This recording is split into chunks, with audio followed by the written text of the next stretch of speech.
Welcome to the Forgotten Narrator. The Imperium is broken. It may wear the mask of unity, parading banners of the Emperor and speaking in one voice through 1,000 tongues, but it is a fractured colossus teetering on the edge of collapse.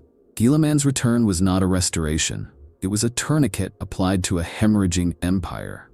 What was meant to be salvation only revealed how far the rot had spread. The age of apostasy, the time of ending, the formation of the Great Rift. Each was a wound.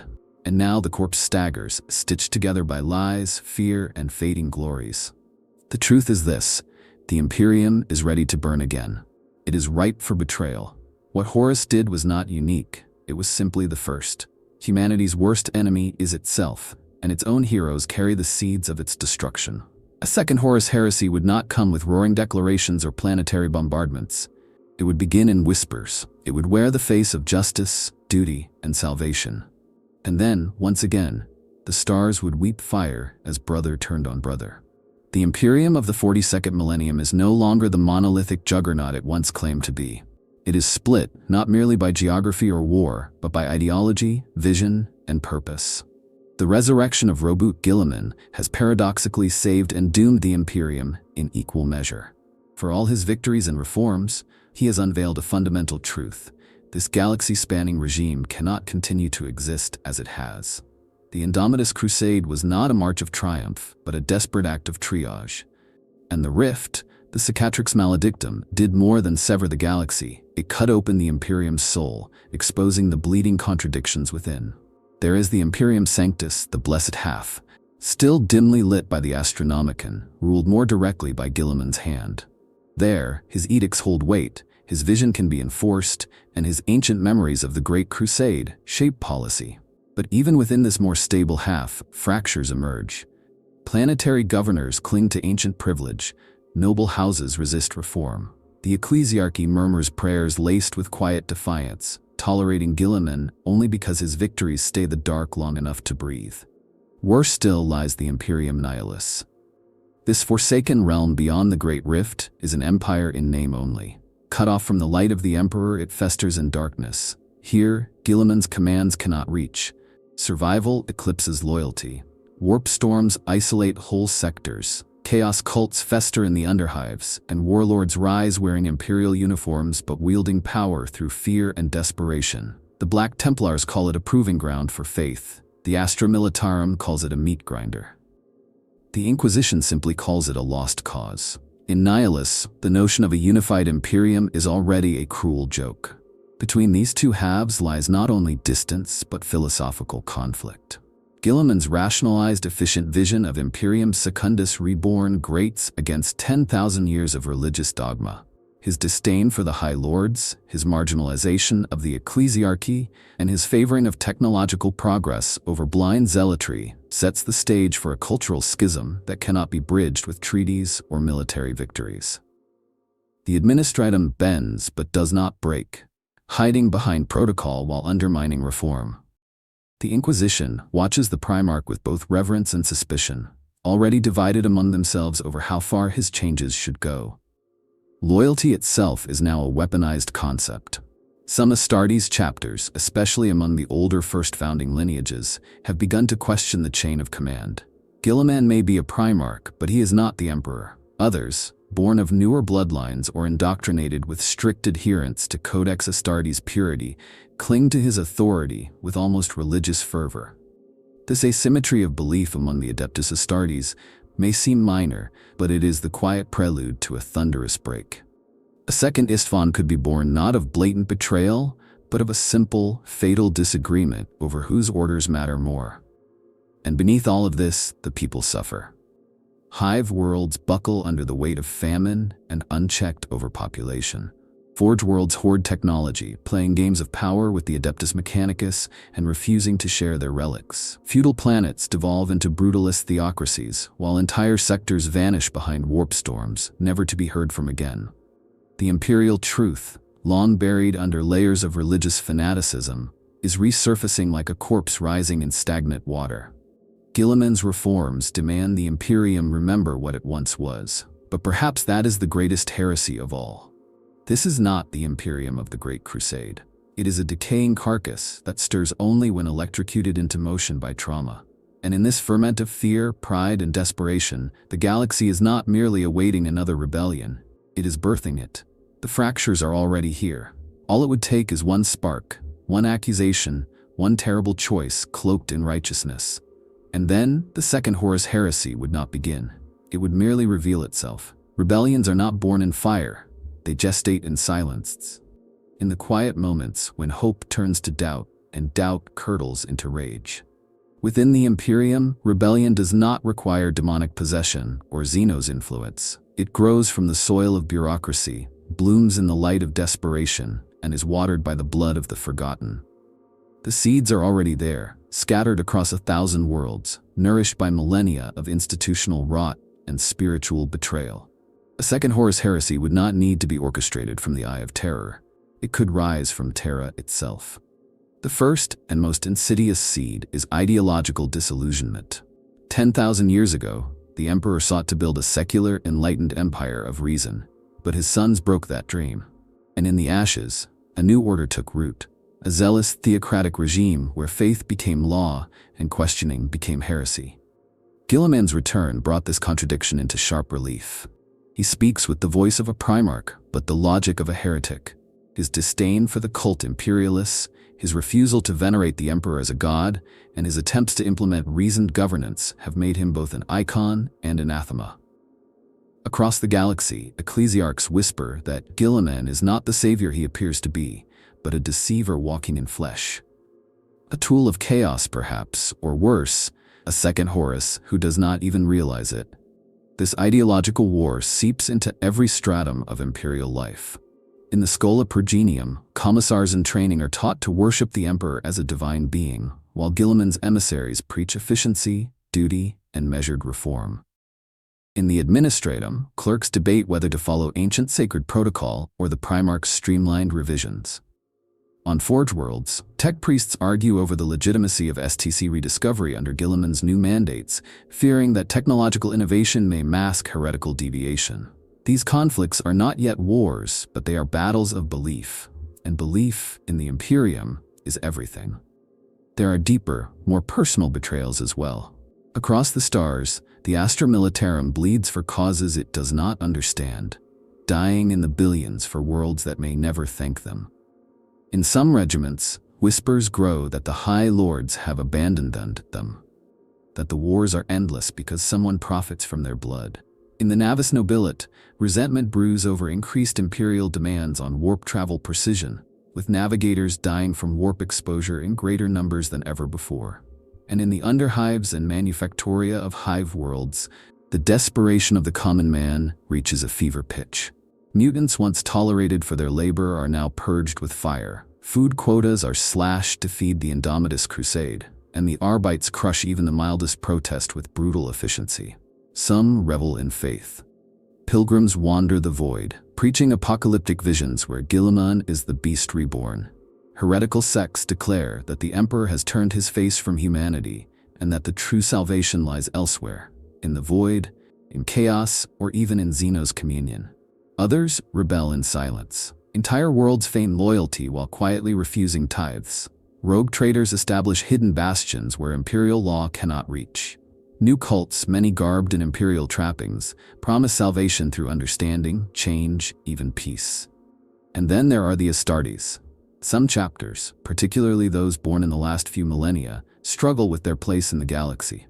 Primaris Marines, unmoored from their parent chapters, have begun to form unofficial coalitions, brotherhoods bound not by history, but by shared doubt.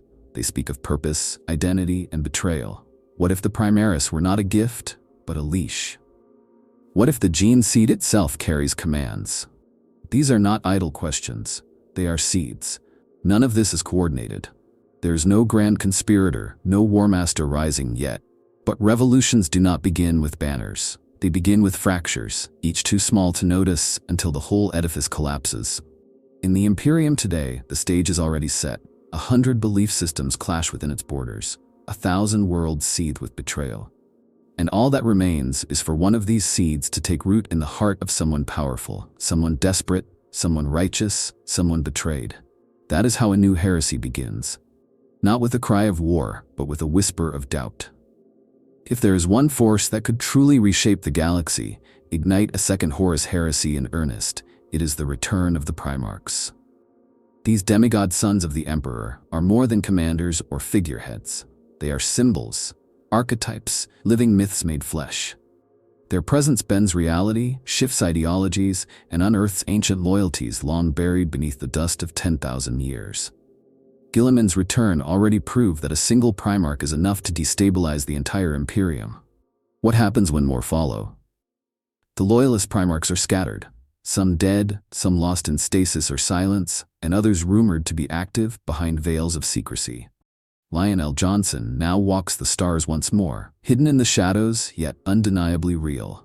His reawakening from the rock was not merely the return of a hero, but the resurrection of a buried conscience. The lion does not kneel. He does not obey orders. He watches, he judges. There are whispers among the dark angels and their successors that he may soon reveal himself fully. And when he does, the galaxy may see a rival to Guilliman's authority, not in strength, but in moral weight. Consider too the possibility of other loyalists returning. Vulcan, eternal and unkillable, lost but perhaps never far. Corvus Corax, swallowed by the warp, now possibly something else. Changed, quiet, haunting the edges of nightmares. Lemon Russ, vanished into the eye of terror, may yet return howling from the void, bearing the savagery the Imperium has forgotten it needs. And of course the greatest question, what if the Emperor himself stirs? What if the Golden Throne fails or ascends or cracks? The silence of the throne is the only thing holding back some of the Imperium's deepest schisms. One word, one breath from the Master of Mankind could shatter or unite everything. But perhaps the most dangerous returns would not come from the light, but from the dark. The traitor primarchs. Imagine the psychological earthquake if Fulgrim were to strike anew. Not as whispers or rituals, but in gleaming, serpentine perfection. If Angron, already seen again in demonic fury, became the vanguard of a new siege not on Terra, but on Guilliman's precious Imperium Sanctus. If Mortarion, more cruel and calculating than ever, began sowing pestilence not in chaos-worshipping war zones, but in supposedly loyal sectors. And what of Perturabo? Long silent, architect of war and bitterness. He could turn the Imperium's fortresses into tombs. But it is Horus's ghost that casts the longest shadow. The original Warmaster may be gone, but the concept of a successor, someone who embodies betrayal, charisma, and righteous fury, lingers. Abaddon has claimed that legacy, yet falters. Could another rise to take the mantle? Could a reborn or cloned Horus, or a primarch like Alpharius, or perhaps Almagon emerge? Not as a tool of chaos, but as a revolutionary seeking to fix the Imperium in the only way possible, by tearing it down. The return of the primarchs would not be a coordinated reunion. They would not gather in a war council. They would appear sporadically, each with their own vision, shaped by millennia of isolation and trauma. They may not even be on the same side. Imagine Guilliman and the Lion standing across from one another, arguing over governance while their chapters hover on the brink of war. Imagine Mortarion sabotaging chaos plans out of spite, turning against his former allies. Picture Corax killing both traitor and loyalist alike, deeming all of them beyond redemption. There would be no unity, only entropy, and the psychological impact would be profound. Across the Imperium, billions would question the legitimacy of current rulers. High lords would be ousted, chaplains would be executed, astropaths would scream with the weight of new oaths. Every reappearance of a primarch would ripple across the warp, shaking daemons and saints alike. And with every return, the idea of stability, of a single Imperium, would become more ludicrous. The Emperor's sons were never made to share power. They were made to conquer, and when they return, they will do just that. A second heresy does not need legions, it needs legends. And the primarchs are nothing if not that.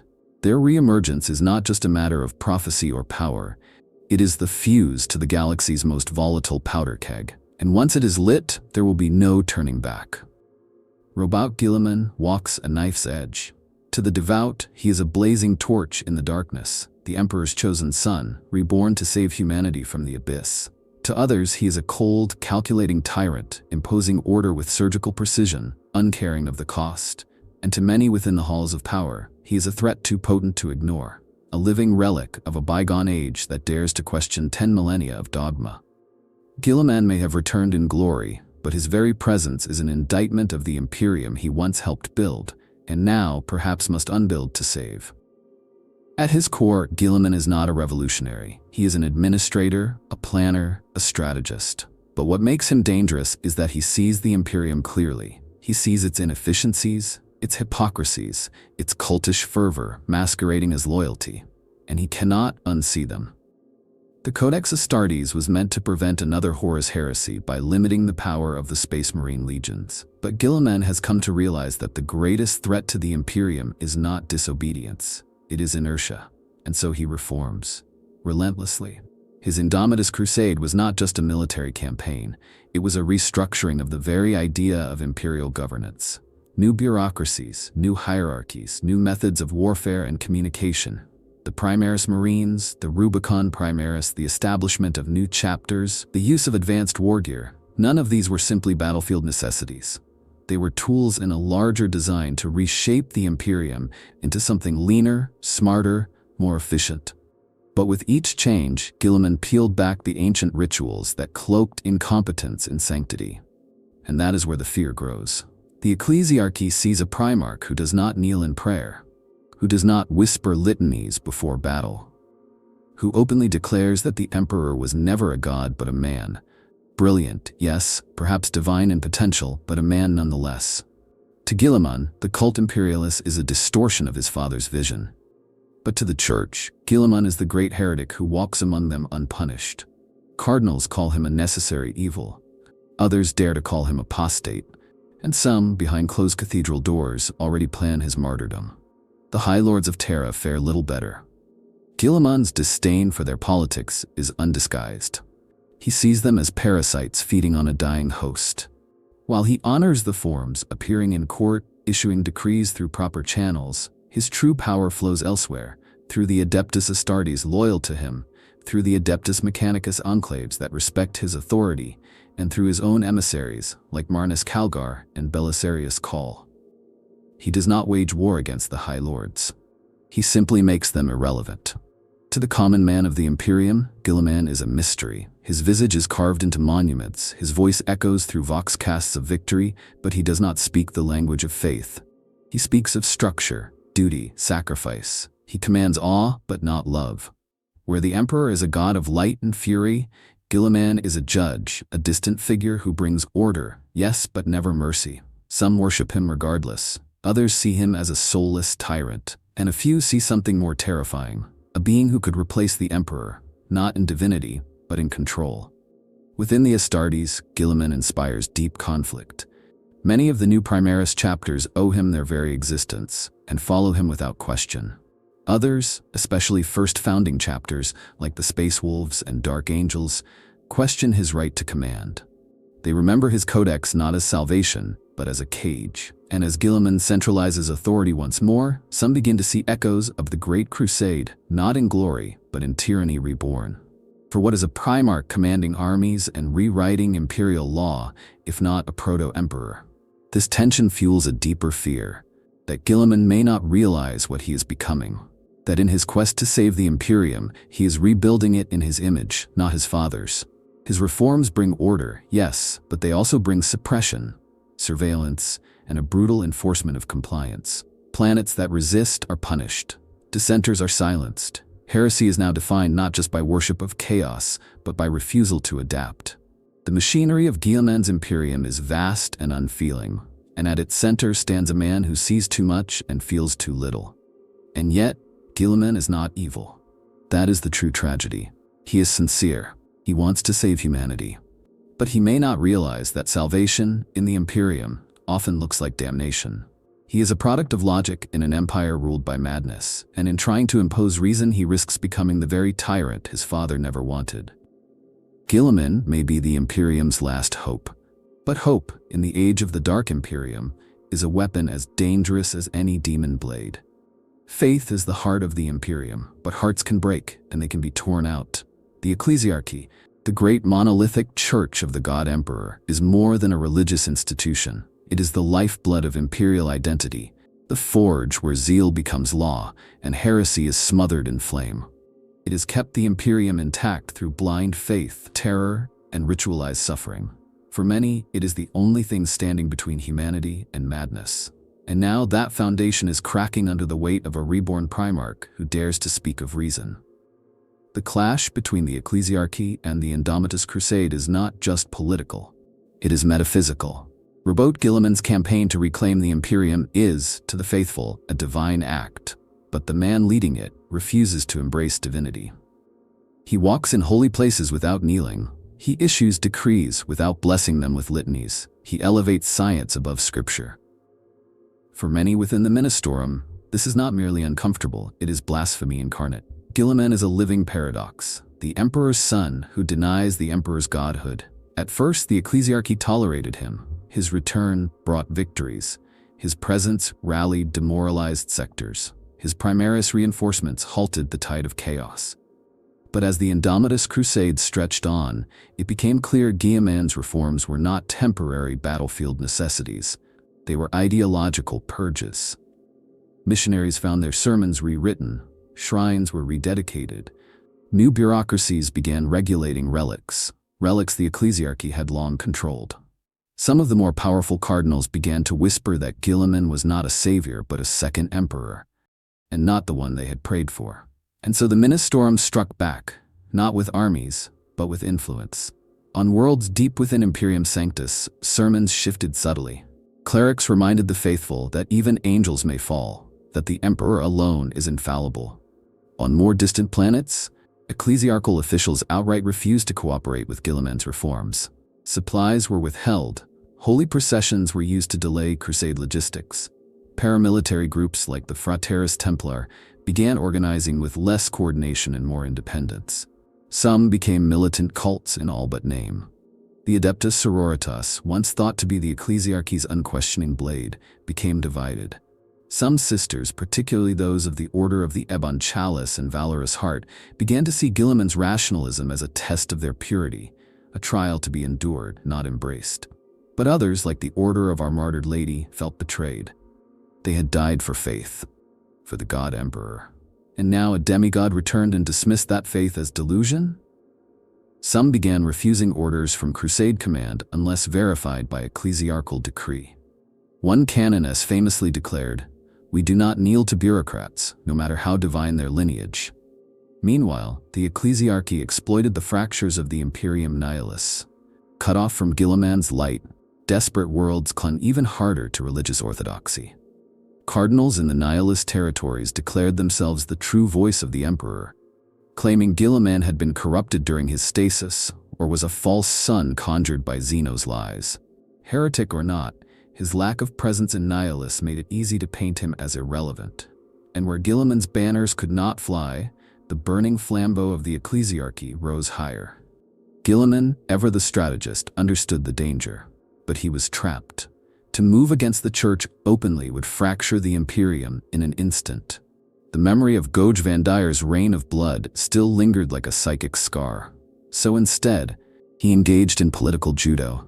He created parallel structures, new priesthoods that emphasized duty over divinity, chaplains trained in history rather than hagiography.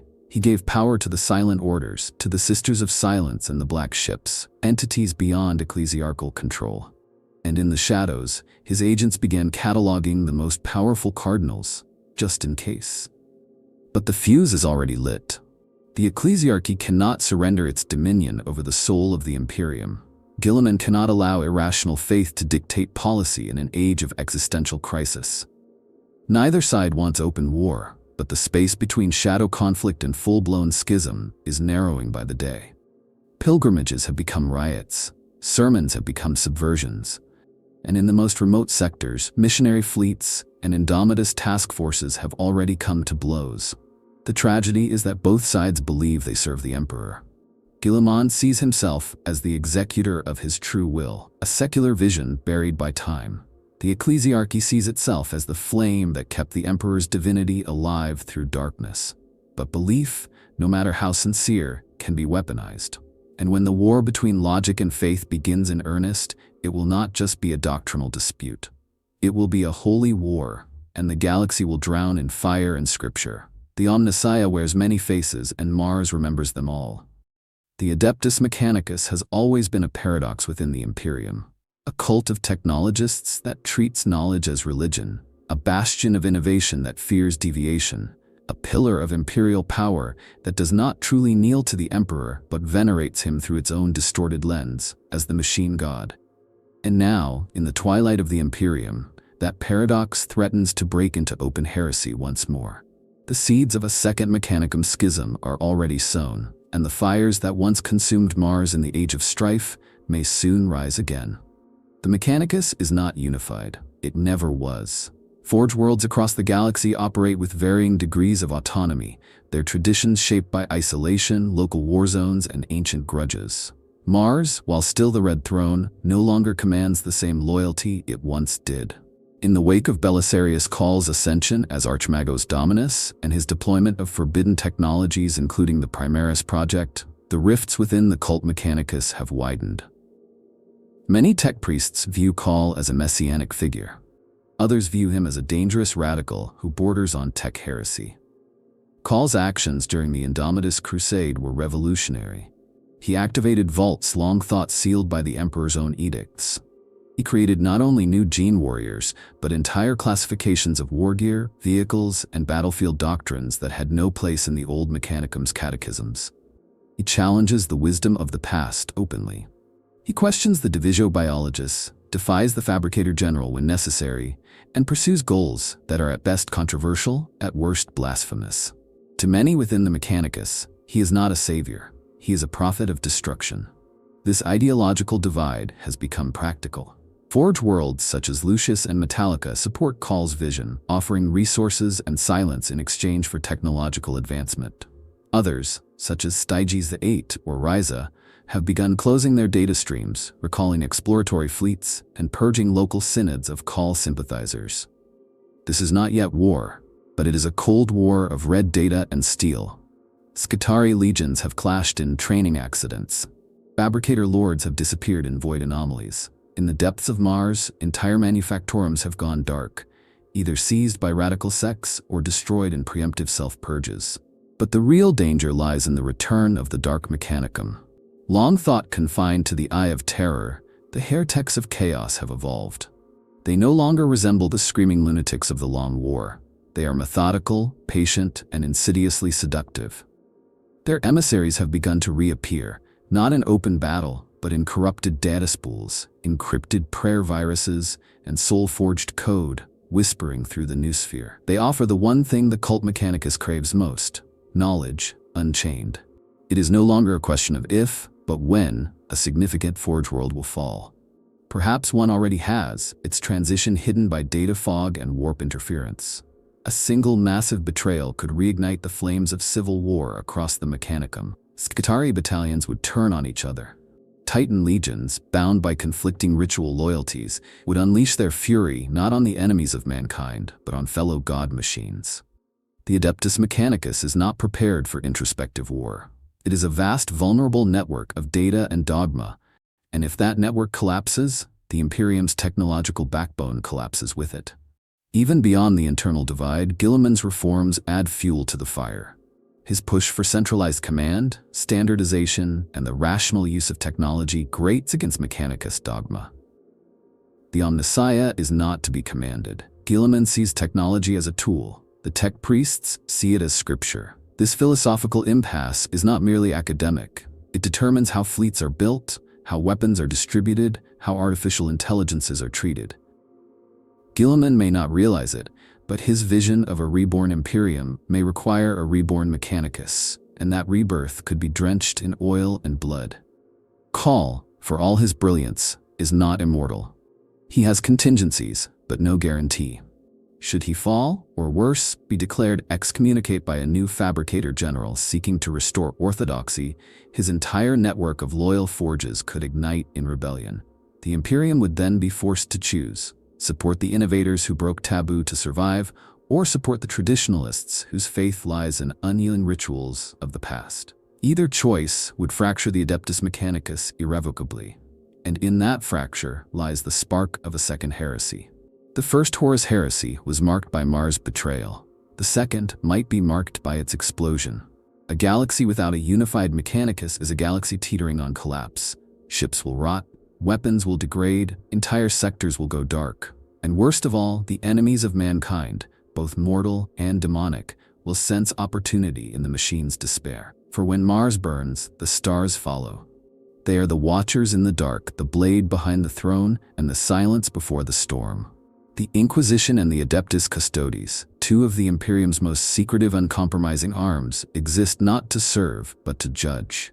They are above questions, beyond reproach, and, most terrifyingly, often at odds with each other. In a second Horus Heresy, these institutions would not merely react, they would shape it, escalate it, and possibly finish it with fire.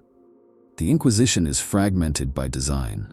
Ordo Malleus, Ordo Xenos, Ordo Hereticus, each tasked with guarding humanity from existential threats. But over the millennia, these mandates have twisted. Inquisitors wield absolute authority, but no unity. Their methodologies, ideologies, and loyalties vary wildly. Radical inquisitors consort with Xenos and daemon alike to fight fire with fire. Puritans would see whole sectors burn, rather than compromise a single tenet. Some see Guilliman as the savior of mankind. Others suspect he is the harbinger of a new heresy. There are cells within the Inquisition already investigating the Primaris project, not for treason, but for precedent. If Call could engineer loyal superhumans, what stops another from doing the same with a darker purpose? If Guilliman can act as emperor in fact, what stops another primarch from doing so? These are not idle fears. Inquisitorial files speak of genetic manipulation, of temporal anomalies surrounding Guilliman's return, of ancient heresies reborn in new skins. To the Ordo Hereticus, belief is not proof. Belief is a mask heresy wears. Worse still, some inquisitors have begun purging one another. The Ordo Chronos, long thought dissolved, has resurfaced in whispers, claiming knowledge of divergent timelines where Guilliman turns tyrant or Terra falls not to chaos, but to its own protectors. These schisms, these secret wars in the dark, have already led to assassination attempts, Black Ops fleet actions, and the complete sterilization of entire worlds in the name of preventative purification. If the Inquisition is a scalpel, it is one held by a dozen hands, each cutting in a different direction.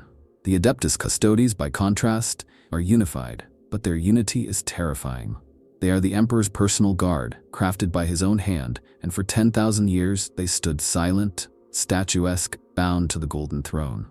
Now under Guilliman's reign, they walk the stars again. But not as Astartes do. They do not fight for territory or glory.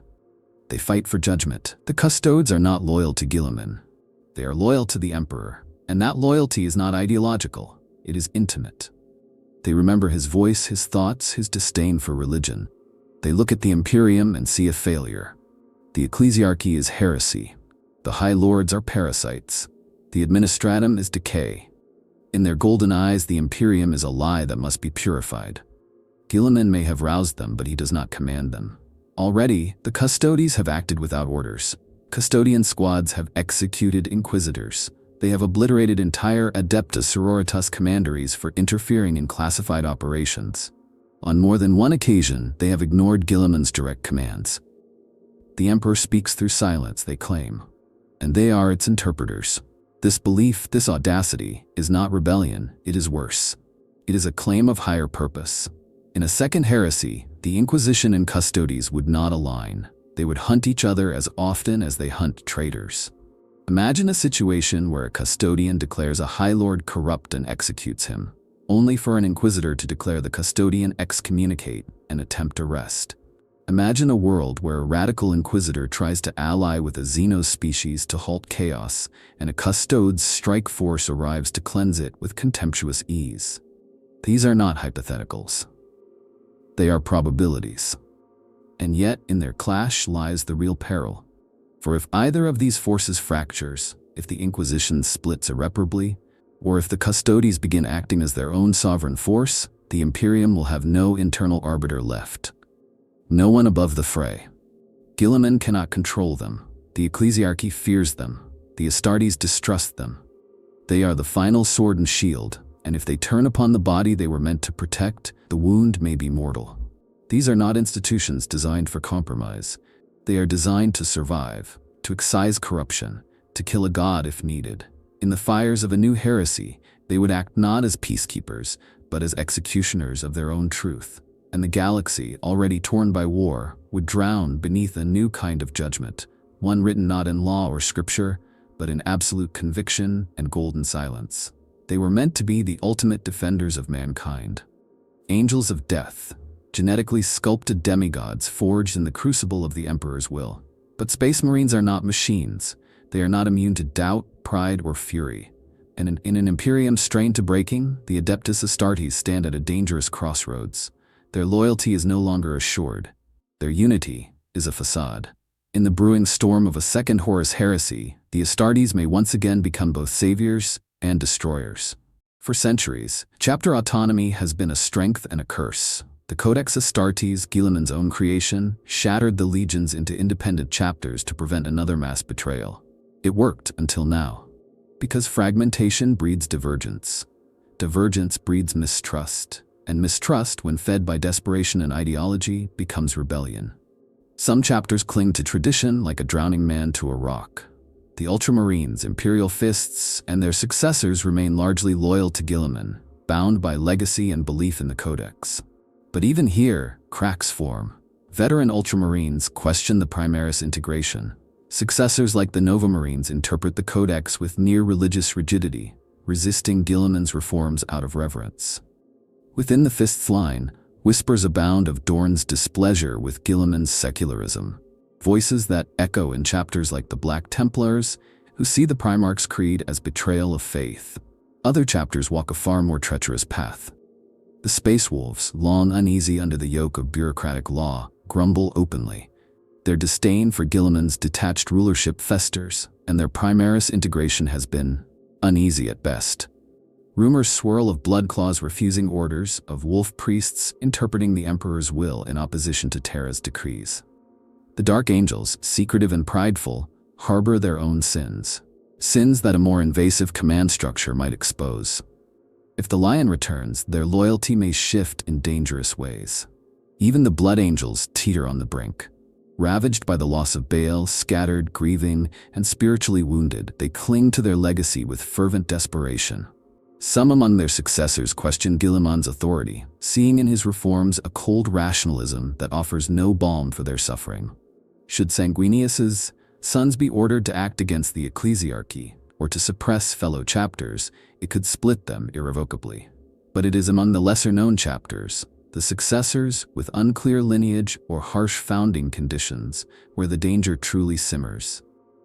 Chapters forged in the heat of the Indomitus Crusade, made entirely of Primaris Marines, often lack the deep-rooted loyalty of their forebears.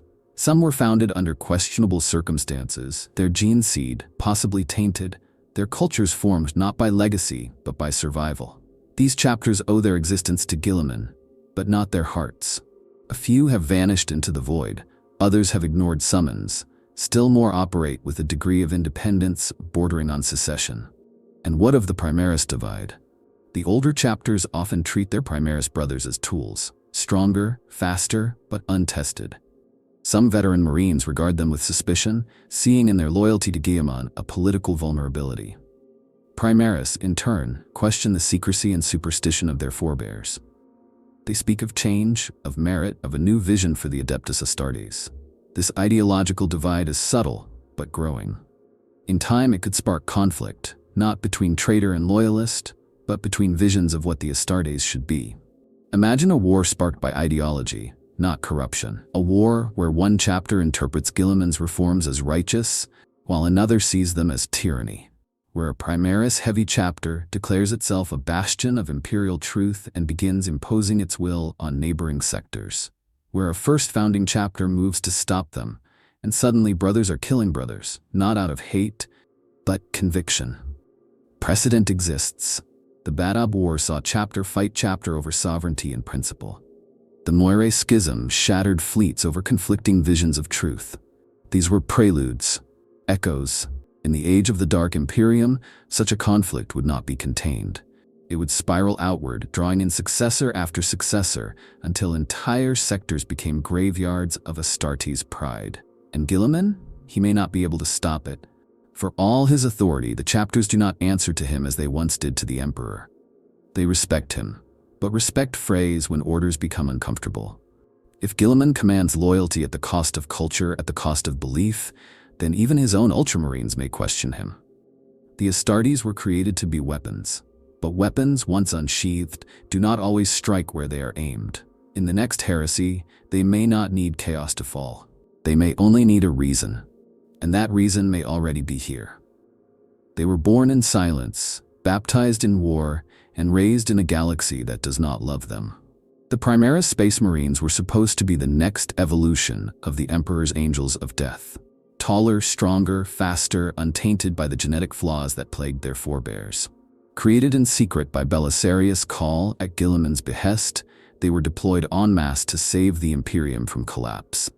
But beneath their shining armor and doctrinal purity lies a fundamental question. What does it mean to be a Space Marine when you are not truly a brother?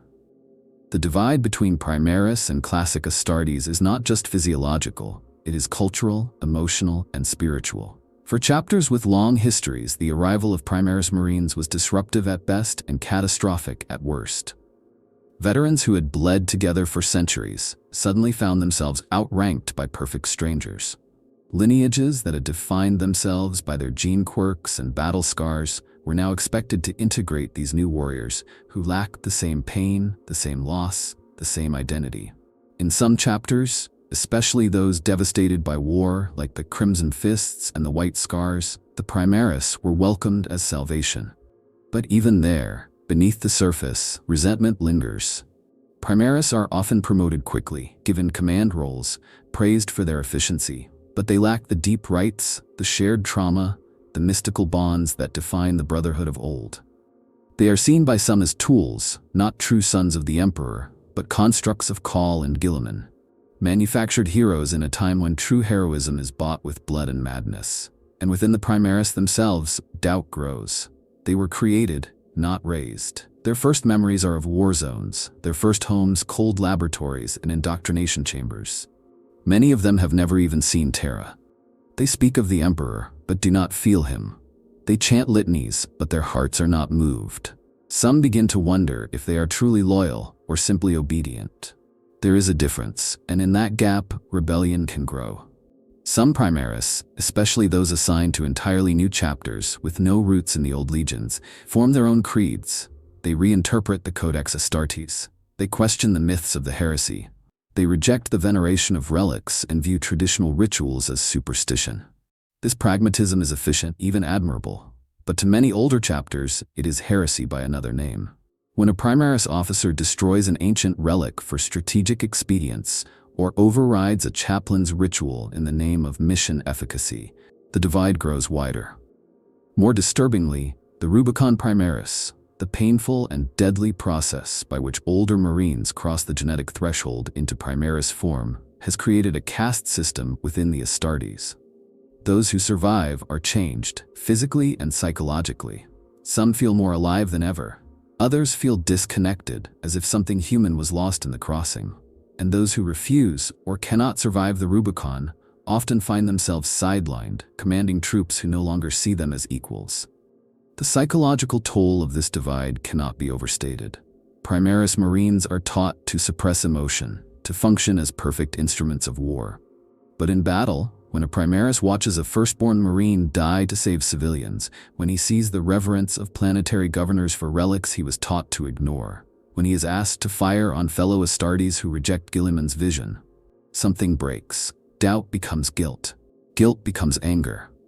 And anger, if left unchecked, becomes insurrection. It is easy to imagine a scenario where a group of Primaris Marines, disillusioned, unanchored, convinced of their moral superiority, form their own chapter without approval. Or worse, claim a dying chapter's name and colors and forge a new identity, one that serves not the Imperium but their own code. It is even easier to imagine Guilliman turning a blind eye, seeing in them a necessary evolution, while the ecclesiarchy screams of betrayal and firstborn chapters prepare for war. Chaos, too, watches with interest. The gods of the warp care little for gene seed purity. They thrive on isolation, resentment, and pride. A Primaris who believes he is above superstition may reject chaos overtures at first, But the idea that he is superior, that he alone understands the true path, is a seed the dark gods know well. It only needs time and pressure and betrayal. The question of the Primaris is not one of genetics, but of belonging. They are not the Emperor's sons in the same way as the firstborn. They are not part of the 10,000 years of pain and brotherhood that defined the legions. And yet, they are the future.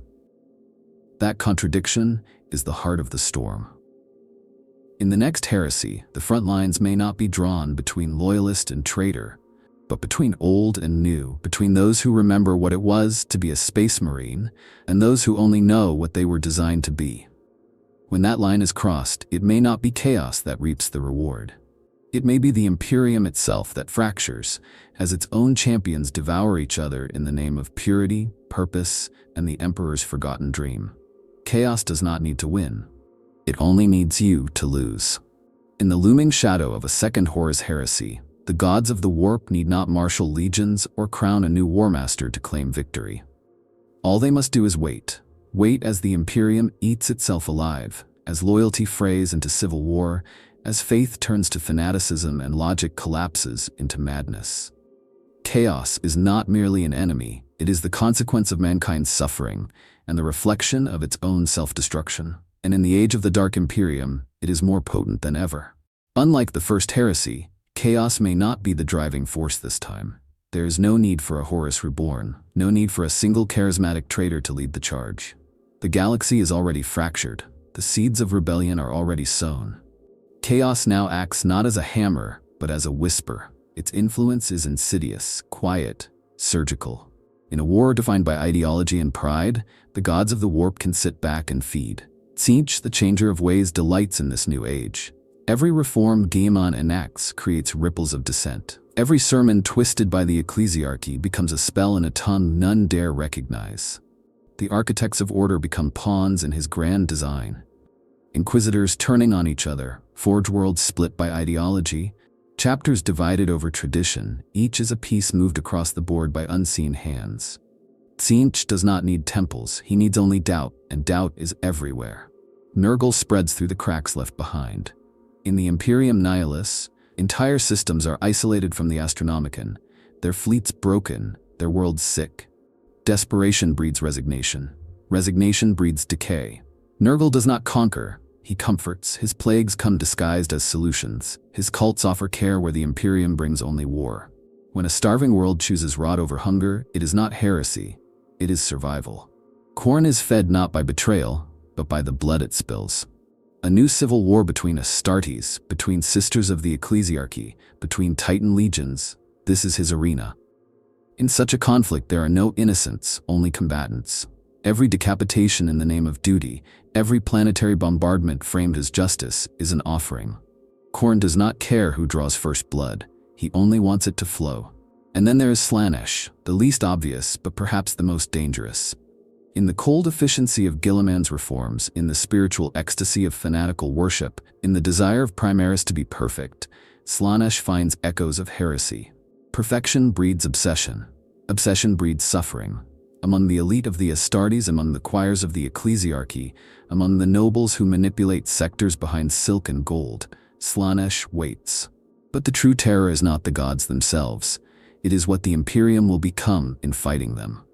Guilliman knows chaos too well. He has seen what compromise leads to, and so he will tighten his grip. He will centralize, purge, purify. The ecclesiarchy, in response, will fan the flames of faith higher. Planets will burn for the sake of doctrinal purity. Forge worlds will execute entire research divisions for failing to adhere to ritual. Space Marine chapters will declare each other traitors not for turning to chaos, but for acting like they might. And all the while, chaos watches. Smiles, waits. The demonic incursions will increase not because the veil is thinner, but because humanity is doing the gods' work for them. Every atrocity justified in the name of order or purity strengthens the warp. Every secret purged, every faith suppressed, every life ended in the name of a primarch or the emperor adds another voice to the choir of the damned. And then, when the time is right, the gods will act. Imagine a war already halfway won. Then, suddenly, Mortarion reemerges, not to lead the war, but to push one already in motion past the point of no return. Imagine Fulgrim infiltrating an Astartes conclave and offering not seduction but truth, that perfection lies in choosing one's own path. Imagine Angron descending not upon Terra, but upon Guilliman's crusade fleet, forcing Primaris to slaughter each other under skies choked with ash. Chaos thrives not on victory, but on collapse. And in this second heresy, it may never need to launch a single grand crusade. It may only need to wait until humanity finishes what Horus began. Until Guilliman becomes too ruthless, until the Eclirci becomes too blind, until brother kills brother, not for gods, but for visions of the Imperium that can no longer coexist. And when the smoke clears, when the stars themselves are stained with the blood of post-human arrogance, chaos will whisper to the survivors, "You did this. We only watched." The stars are not silent, and humanity is not alone in its descent. As the Imperium tears itself apart, the galaxy's Xenos races watch with ancient eyes, bared teeth, and hungering claws. They have waited in the wings of the galactic stage for millennia, outmatched in firepower or crushed beneath the boot of Imperial supremacy. But now, the Colossus stumbles. Its eyes are turned inward. Its wars are no longer fought to expand, but merely to survive. And in that blind chaos, every alien threat, long suppressed, long underestimated, sees opportunity. The Eldar, fractured and fading, are the most cunning of these predators. The Asuryani see echoes of their own fall in the Imperium's hubris. Their Farseers debate not whether a new heresy will come, but whether they should guide it, or simply survive it. Some craftworlds seek to manipulate Imperial factions, whispering into the minds of desperate commanders, tipping battles to ensure the most fanatical factions prevail. Others see Guilliman's reforms as a fleeting chance to mold humanity into a buffer against chaos. But make no mistake, the Eldar do not seek alliance, they seek leverage, and should the Imperium weaken enough, they will not hesitate to reclaim lost maiden worlds by fire and blade. Then there are the Drukhari, the denizens of Comera. For them, civil war in the Imperium is an orgy of agony. They raid refugee fleets, torture astropaths for secrets, and manipulate rogue psychers into igniting warp breaches on vital worlds.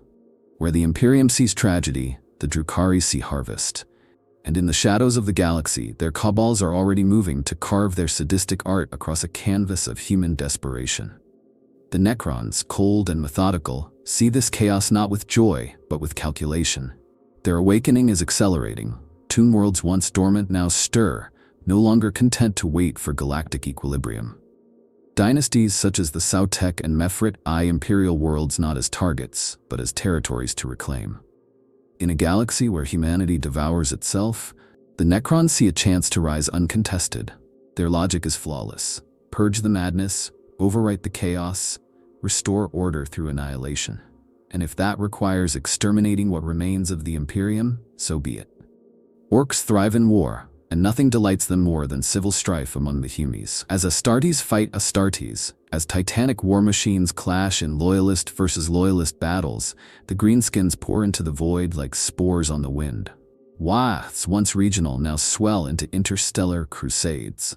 Orc warbosses proclaim entire sectors as their personal stomping grounds. Even as Guilliman's fleets try to suppress rebellion, they find themselves flanked by waves of green madness. The orcs don't need a plan. They only need noise, blood, and the glorious smell of burning ceramite. The Tyranids are more ominous still. Hive fleets like Leviathan, Kraken, and the splintered tendrils of Behemoth adapt in silence. The biomass of civil war is a feast. Corpses are fertilizer. Whole worlds depopulated by internecine conflict are ripe for digestion. The Great Devourer does not understand loyalty or heresy. It only understands consumption. And in the era of human self-destruction, its advance becomes inevitable. Worse still, each new conflict, each use of psychic power sings through the warp like a beacon. The hive mind listens and hungers. The Tau Empire, small in comparison but fanatical in its own ideology, views the Second Heresy as both threat and opportunity. They preach unity, progress, and the greater good, but they are not above exploitation. Tau diplomats have already begun infiltrating vulnerable fringe systems. Disillusioned Imperial governors, forgotten by Terra and weary of ecclesiarchal tyranny, turn to these blue-skinned messengers of peace with cautious hope. Some rebel worlds may even align with the Tau, not out of belief, but pragmatism. And when that happens, the line between sedition and Xenos alliance becomes all too thin. But the real danger is the convergence. Imagine a world where Astartes loyalists clash with rogue chapters, while a tyrannid tendril descends from orbit, where an imperial civil war on a hive world spills into the lower levels and opens a Necron tomb beneath, where an orc whack crashes into a weakened Indomitus crusade fleet, and the surviving humans are too divided to mount a defense. These are not isolated scenarios. They are the new normal in a galaxy where war is constant and allies are few. This chaos does not empower the Xenos alone, it blinds the Imperium. Communications break down, sector governors ignore pleas for help. Resources are diverted to quell internal uprisings, leaving borders vulnerable. Naval fleets hesitate to engage alien forces, unsure if the enemy might be loyalists in disguise. The High Lords are paralyzed by contradictory reports. And in this paralysis, the galaxy burns. The Imperium has always claimed dominance through overwhelming force. But in the coming storm, it may not be the strongest who survive. It may be the most adaptable. And the Xenos, for all their alien minds and cruel hearts, know how to adapt. They have watched humanity rise, stagnate, and now begin to fall. And as the stars flicker with the first flames of a new heresy, they close in, not as a tide, but as 1,000 blades in the dark. The Imperium may yet survive, but it will not emerge unscathed. And when the ashes settle, the galaxy may belong not to the sons of the Emperor, but to the patient beasts that waited for man to consume himself. In the darkness beyond the rift, the Imperium has already fallen. Imperium Nihilus is not a frontier. It is a graveyard of hope. Cut off from the Astronomicon, left to rot in silence and shadow, it is a realm of half-remembered oaths and crumbling faith. Here, the Imperium exists not as a unified empire, but as 1,000 dying worlds pretending the light still shines. And in that void, rebellion is not just possible, it is inevitable. The second Horus Heresy may not begin on Terra. It may begin here, in the hollow shell of humanity's forgotten half. For many in Nihilus, the Emperor is dead. Not metaphorically, literally. His light no longer shines in the warp. Astropathic communication is erratic when it functions at all. Navigators chart courses by half-remembered pathways, praying not to arrive safely, but simply to arrive. The warp here is not a storm, it is an ocean of screams. Every voyage is a suicide pact. Every successful arrival is a miracle, and miracles are in short supply. Without direction, imperial authority fractures. Planetary governors become kings, rogue traders become emperors. Astartes chapters assigned to Nihilus sectors operate without oversight, often creating their own micro-empires to maintain order. Some enforce Guilliman's reforms, others revert to ancient Terran edicts. Still others abandon the Imperium altogether, claiming to serve the Emperor directly, unburdened by bureaucracy. These are not coordinated secessions, they are desperate acts of survival masquerading as ideology. The ecclesiarchy thrives here. In the absence of Guilliman's rationalism, faith fills the void. Cardinal worlds become pilgrimage sites for millions. Prophets declare visions of the Emperor's death, rebirth, or transformation into a being of pure psychic wrath. Some preach that Guilliman is the Antichrist. Others proclaim that only absolute purity, genetic, doctrinal, or cultural, can save mankind. In one system, a planetary bishop declared himself Emperor Reincarnate and was canonized by 3 neighboring worlds. In another, a sororitas-led crusade exterminated a forge world for insufficient adoration. Heresy is no longer a hidden vice, it is a form of governance. The Astra Militarum has splintered. Command hierarchies have broken down. Some regiments have gone native, becoming local enforcers. Others continue to fight, unaware that their high command is dead. On Fortress Worlds, loyalist officers enforce martial law with unspeakable brutality, believing themselves the last bulwark of civilization. On others, officers have declared independence, forming new military states. Some even open channels with Xenos for aid, not out of treachery, but necessity. The Astartes in Nihilus are even more dangerous. Without the chain of command, without reliable communication, they become gods among men. Entire chapters vanish into the dark, taking systems under their protection or their heel. Some act as benevolent warlords, shielding populations from chaos incursions. Others turn to tyranny, ruling through fear and superstition. One chapter, rumored to be a Black Templar successor, now demands fealty from every world it saves, and executes those who refuse. Chaos, of course, is omnipresent. Cults are not hidden, they are cities. Demonic incursions go unchecked for years. But not all of Nihilus is lost to the warp. In fact, some of its greatest threats come not from chaos, but from those who fight it. The hardest zealotry grows where the night is deepest. And in that zealotry, rebellion stirs.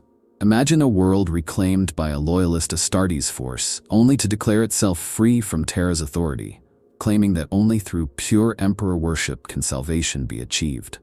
Imagine an entire subsector, held together by a mechanized crusade fleet, deciding that Guilliman's reforms are a cancer and must be removed by force. Imagine a chapter that once fought alongside the Indomitus crusade, now turned isolationist. Its leaders convinced that all outside contact risks further corruption. These are not hypotheticals. These are realities unfolding across Nihilus now.